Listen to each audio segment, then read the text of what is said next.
Assalamualaikum adik-adik semua. Macam mana dengan Ramadan tahun ni? Semoga Ramadan tahun ni dapat dilalui dengan penuh rahmat dan keberkatan.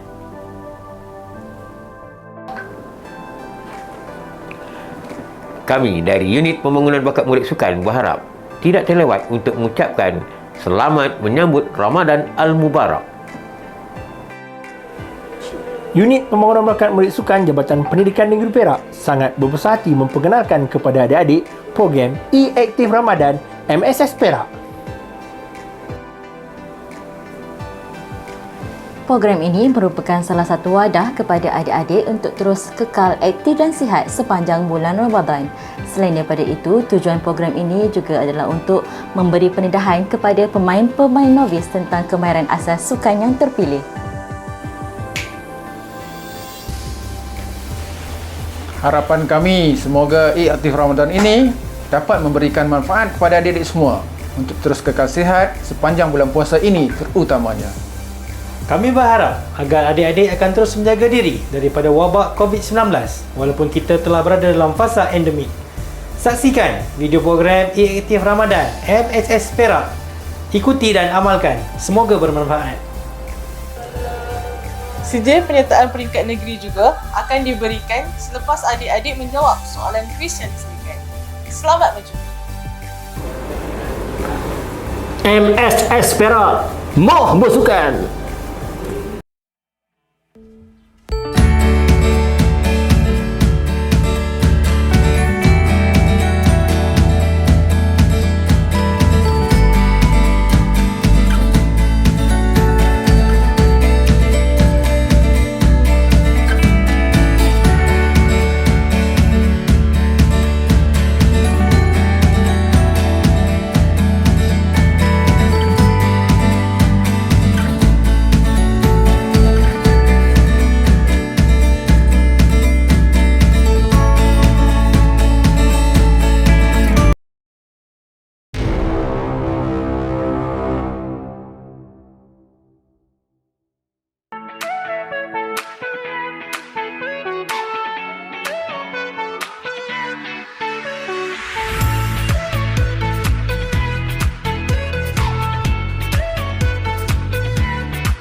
pembaling bola haruslah berdiri sama ada satu kaki depan ataupun satu kaki belakang.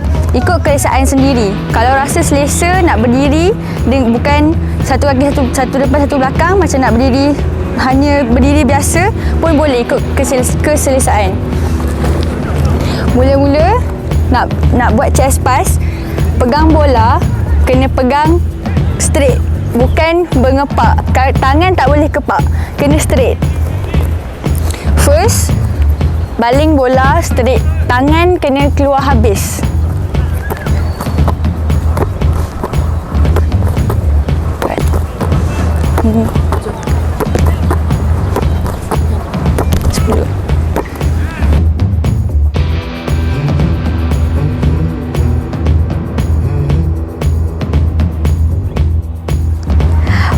Pastikan pembaling kalau nak baling dengan selesa boleh kaki sama ataupun satu depan satu belakang. Tangan jangan buka kepak, pastikan straight. Kalau nak baling tu pastikan tangan straight untuk kuatkan bola.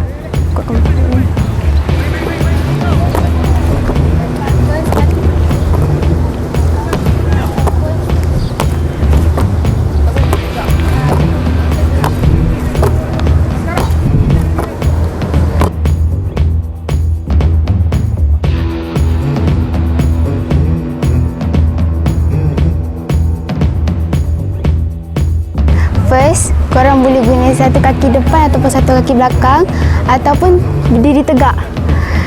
Lepas tu bendkan sikit lutut. Lepas tu pegang bola, guna tapak tangan, jangan guna jari. Okey. 1, 2, 5, 7, 8, 9, 10.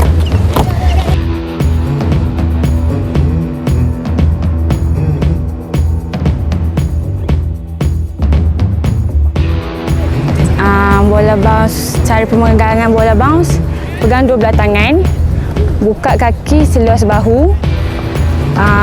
Untuk hantaran, satu kaki kat depan, tundukkan badan sedikit, bendkan lutut, baling depan daripada kaki sikit.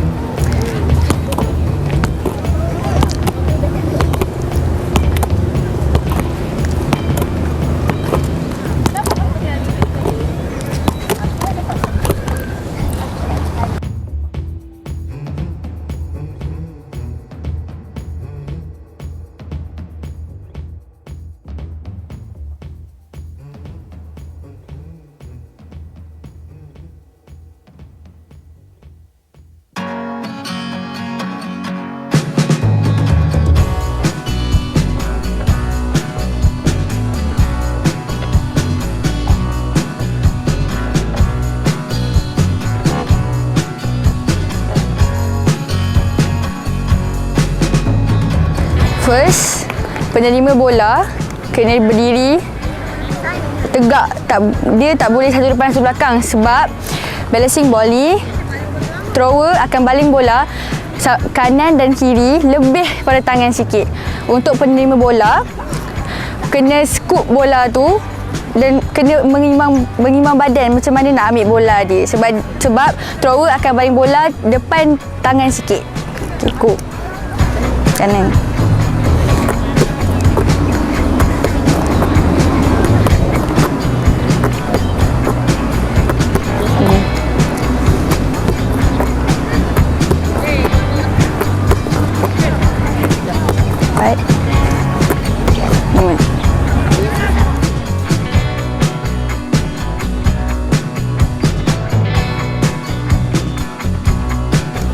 First, nak berdiri tegak boleh, nak satu kaki depan, satu kaki belakang pun boleh. Lepas tu, waktu pemberi bola nak baling dekat pengambil bola ni, pengambil bola kena lari sambil lompat. Lepas tu bagi balik, lari ke belakang.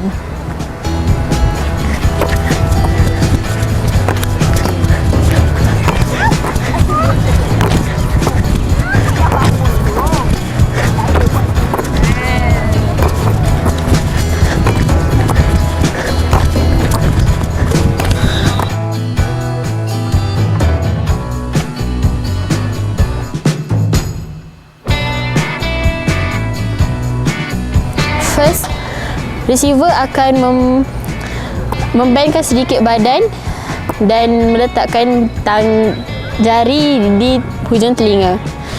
Pembaling bola akan membaling bola secara mengejut.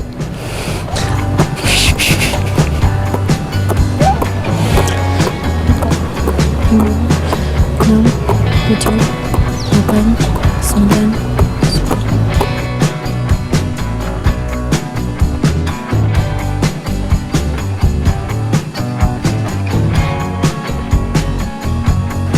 Pertama, thrower berdiri sama ada kaki satu depan ataupun satu kaki belakang ikut keselesaan diri. Kedua, receiver akan mengeluarkan sebelah kaki belah kanan dan dua-dua tangan akan keluar. Pandangan mata bukan dekat thrower, dekat depan. So dia takkan nampak bola ni kat mana. Okey, go. Betul. 2 4 10 5 6 7 8 9 10.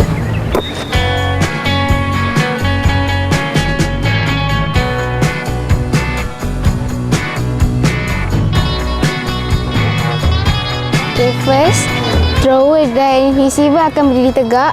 Selepas itu, receiver akan membuat squat. Dan cara memegang bola, menggunakan tapak tangan, jangan menggunakan jari. Okey.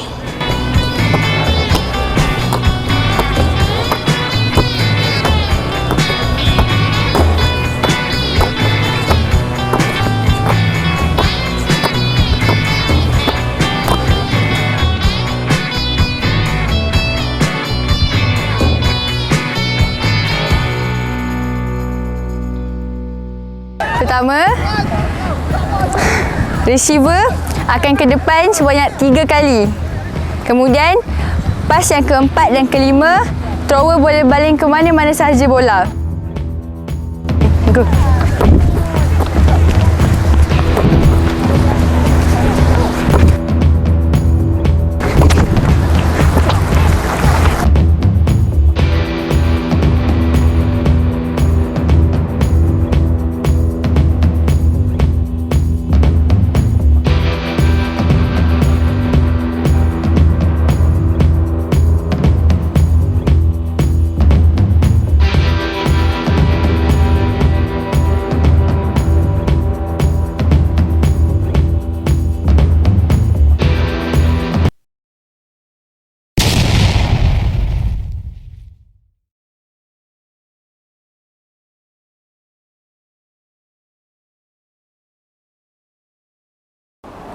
Hai semua, hari ini kita akan berkenalan dengan satu permainan iaitu Ultimate Frisbee.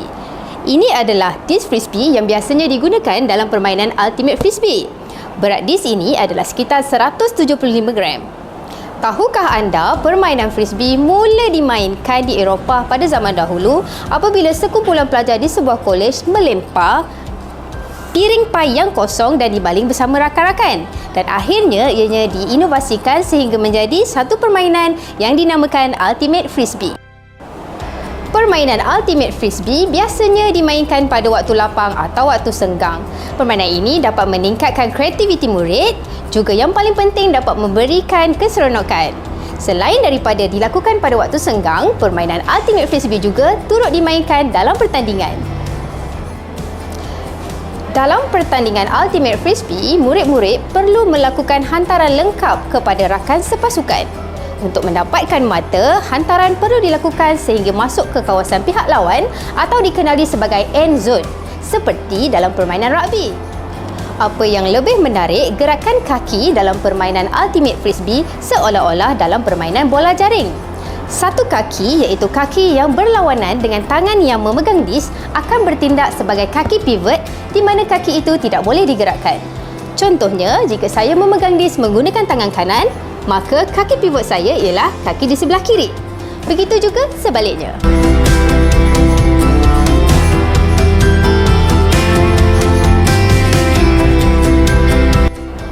Dah tak sabar nak main Ultimate Frisbee? Nanti dulu, kita perlu tahu dua kemahiran asas penting dalam permainan Ultimate Frisbee, iaitu lemparan dan juga tangkapan. Dalam kemahiran asas lemparan, terdapat 3 jenis kemahiran melempar yang biasanya digunakan, iaitu kemahiran lemparan hadapan ataupun forehand, lemparan kilas ataupun backhand, dan yang ketiga, lemparan tukul ataupun hammer.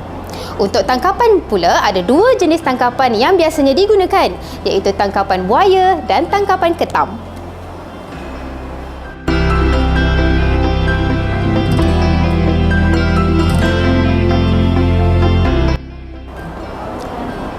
Untuk melakukan lemparan, ada 5 langkah yang murid-murid perlu tahu.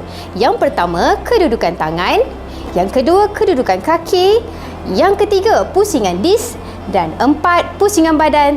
Dan yang terakhir, release.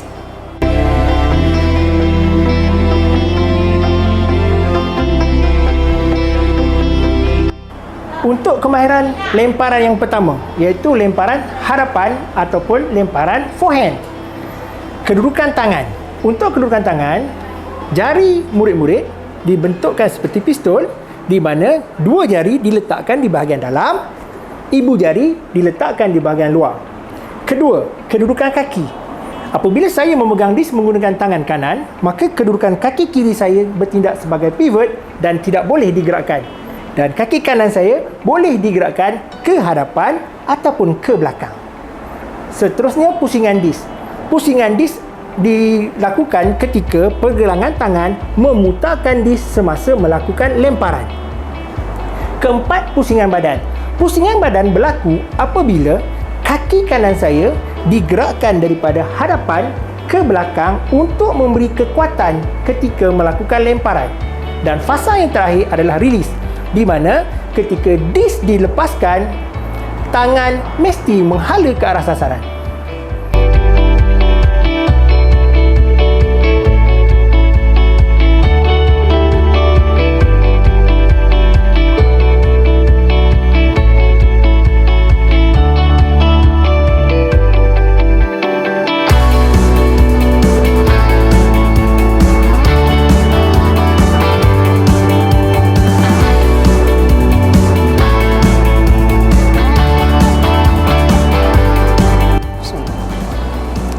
Untuk kemahiran lemparan yang kedua ialah lemparan kilas ataupun backhand.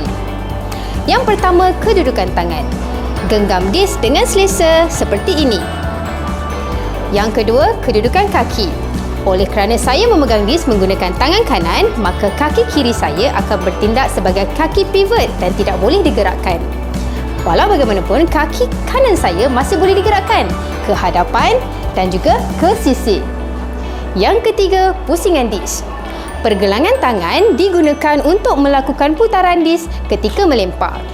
Seterusnya, pusingan badan. Badan digunakan untuk memberikan daya terhadap lemparan. Dan yang terakhir sekali, release. Disk akan dilepaskan dan tangan akan menghala ke arah sasaran.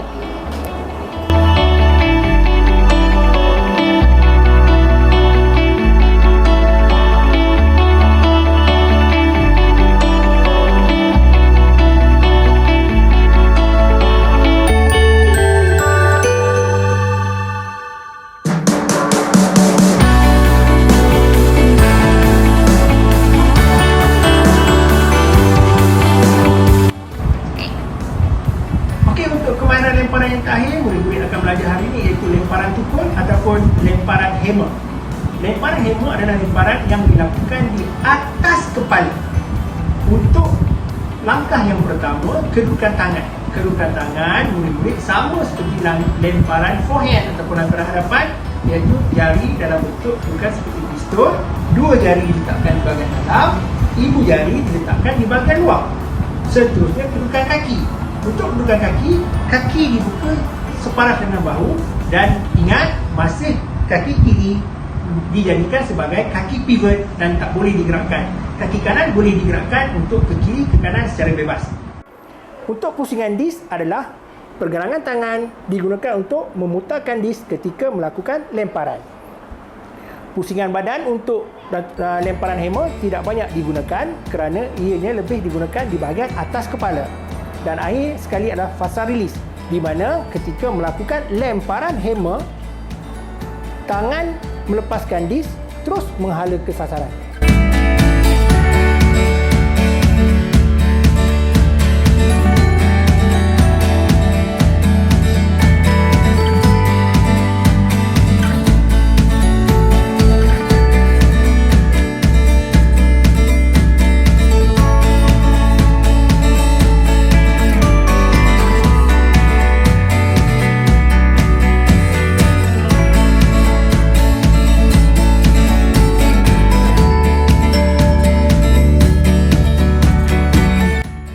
Seterusnya, jom sama-sama kita belajar kemahiran asas yang seterusnya, iaitu kemahiran tangkapan. Ada dua jenis kemahiran tangkapan yang biasanya digunakan dalam permainan Ultimate Frisbee. Yang pertama, tangkapan jenis buaya, dan yang kedua adalah tangkapan jenis ketam. Untuk tangkapan jenis buaya, biasanya dilakukan untuk menangkap disk pada aras bawah kepala, seperti ini. Yang kedua ialah tangkapan jenis ketam, yang biasanya digunakan untuk menangkap disk pada aras atas kepala. Kita boleh gunakan satu tangan atau kedua tangan untuk menangkap disk pada aras atas kepala.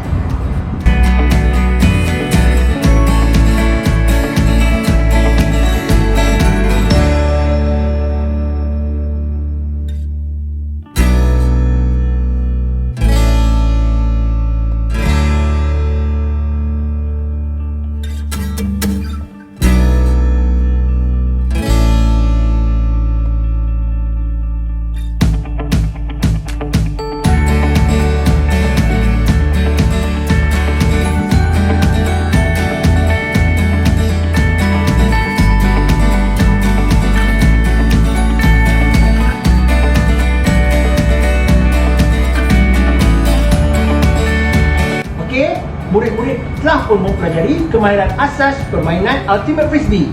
Kami harap murid-murid dapat praktikkan segala kemahiran yang telah dipelajari sebentar tadi. Semoga video ini memberi manfaat kepada semua.